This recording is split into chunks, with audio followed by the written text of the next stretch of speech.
Hi friends, இன்றைக்கி நம்ம வந்து கப்பல் செய்ய போகிறோம். அதாவது கத்தி கப்பல் செய்ய போகிறோம். பேப்பரில் கத்தி கப்பல் செய்ய போகிறோம். அதுக்காக நான் வந்து ஒரு பேப்பர் எடுத்திருக்கேன். நீங்கள் வந்து எந்த பேப்பர் எடுத்தாலும் சரி, கலர் பேப்பர், நியூஸ் பேப்பர் எது எடுத்தாலும் சரி, இந்த மாதிரி முக்கோணமாக இப்படி மடிச்சுக்கோங்க. ஏன் இப்படி மடிக்கணும் அப்படின்னு பார்த்தா, நம்ம வந்து ஸ்கொயர் பேப்பர் தேவைப்படுது. நம்ம எந்த பேப்பர் எடுத்தாலும் இப்படி எக்ஸஸ் இருக்கும். அதனால் இப்படி ஸ்கொயர் பேப்பர் வேணுங்கிறதுக்காக இப்படி முக்கோணமாக மடித்து இந்த எட்ஜஸ் இருக்குது இல்லைங்களா, கீழே எக்ஸ்ட்ரா இந்த எட்ஜிலேருந்து அந்த எட்ஜை நம்ம பிடிச்சிக்குவோம். பிடிச்சி இது பாருங்கள், இந்த மாதிரி மடித்து விட்டுருவோம். நல்லா மடித்து இதை வந்து கட் பண்ணிக்குவோம். நான் வந்து கையிலே கிழிக்கிறேன். நீங்கள் வந்து நைஃப் யூஸ் பண்ணாலும் சரி, இல்லை நீங்களும் இதே போல் கையில் கிழிக்கினா சரி. நல்லா இந்த மாதிரி அழுத்தி தேய்ச்சி விட்டு இப்படி கிழிச்சிக்கங்க. இல்லை எனக்கு இந்த மாதிரி வேண்டாம் அப்படின்னா நீங்கள் நைஃப் யூஸ் பண்ணிங்கன்னா இந்த எட்ஜஸ் வராது, நல்லா தெளிவாக இந்த மாதிரி எட்ஜஸாக இருக்கும். இப்போ வந்து நமக்கு ஸ்கொயர் பேப்பர் வந்து கிடச்சிருச்சு. ஓகேங்களா? இதை வந்து நம்ம என்ன பண்ணணும்னா, கத்தி கப்பலுக்காக இப்படி ரெண்டாக மடிச்சுக்கங்க. ரெண்டாக மடிச்சுட்டு இன்னும் ரெண்டாக மடிச்சிக்கணும்.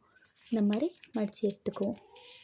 இப்படி மடிச்சுட்டு 4 பேப்பர்ஸ் இருக்குது பார்த்தீங்களா, ஏதோ 4 பேப்பர். இதை வந்து இந்த சைடு ஒன்று மடிச்சுப்போம், அந்த சைடு ஒன்று மடிச்சுப்போம். நடுவில் 2 இருக்குது இல்லைங்களா, அது இந்த சைடோ இல்லை அந்த சைடோ இப்படி எடுத்திங்கன்னா ஒரு குழி வருது பார்த்திங்களா, அந்த குழிக்குள்ளே மடிச்சு விடணும். இது போல் அந்த குழிக்குள்ளே மடிச்சு விடணும். சரிங்களா? இப்படி குழிக்குள்ளே மடித்து விட்டுக்கங்க.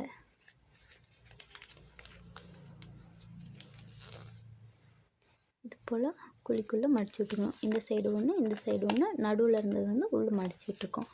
இப்போ மடித்து விட்டோம் இல்லைங்களா, அந்த இதுக்குள்ளே விட்டு அழுத்தி இப்படி பண்ணிங்கன்னா நமக்கு டைமண்ட் ஷேப் ஒன்று கிடைக்கும். டைமண்ட் ஷேப்பில் இந்த சைடு நம்ம விரிக்க முடியாது, இந்த சைடு பிடிச்சிங்கன்னா நம்ம விரிக்கலாம். நார்மல் கப்பல் செய்கிறோம் இல்லைங்களா, அதே மாதிரி தான். இப்படி பிடிச்சி விரித்தோம் அப்படின்னா நமக்கு கீழே பாருங்கள், ஏதோ கத்தி வருது. பிடிச்சி விரித்தோம் அப்படின்னாக்கா அடியில் கத்தி வந்துடுச்சு. அவ்வளோதாங்க. கத்தி கப்பல் செய்கிறது வந்து ரொம்பவே ஈஸி. அடியில் கத்தி மாதிரி வந்துருக்கு பார்த்தீங்களா, அவ்வளோதான். நம்ம போட் வந்து ரெடி ஆயிடுச்சு. கத்தி கப்பல் செய்கிறது ரொம்பவே ஈஸி தாங்க. அடுத்த வீடியோவில் நம்ம சந்திக்கலாம். அது வரைக்கும் டாட்டா.